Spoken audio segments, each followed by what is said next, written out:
7500 stars Joseph Gordon-Levitt as a pilot on a Germany to France flight. Once in the air, however, a group of Muslim terrorists attempts to hijack the plane.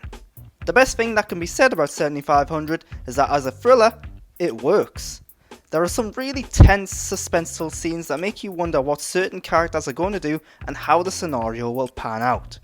Sadly, the story and the villains are lacking, and these are the biggest problems with the film.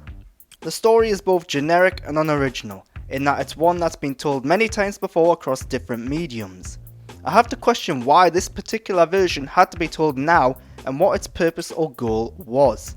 It often looks as though the film is attempting to continue long-lasting stereotypes, racism and hate for the Muslim community, people and culture just because it can. The villains of the film are the age-old Muslim extremists who want to cause death in the name of their god and to enact vengeance for the deaths of their friends and family. One of the villains is given much more to work with than the others, even going so far as to suggest he isn't all that bad, but he still never truly becomes an original character. This particular character presents the film with an opportunity to portray the Muslim faith, people and culture as nuanced, but instead it offers only two possibilities, one fueled by anger and hatred, and one fueled by fear.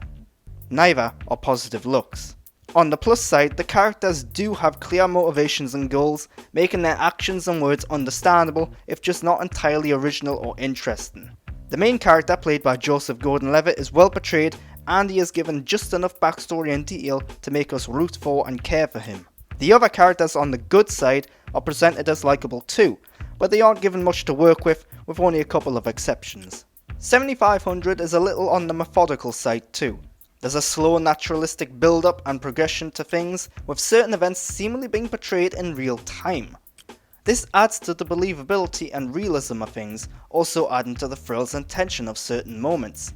However, as the third act approaches, things do slow down a bit because the stakes reduce significantly by that point.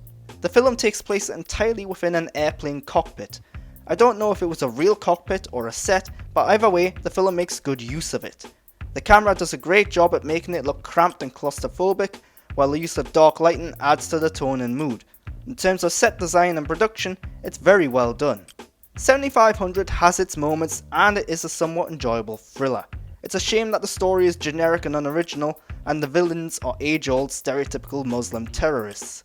Without a clear purpose or goal or message, one has to assume this was designed to be a simple thriller, and in that regard, it works.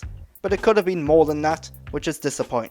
If you've liked this review, subscribe to my channel to get more content like it, and go over to Twitter and Instagram and follow me at _Grant Burton to get all my up-to-date thoughts and opinions whenever I get them.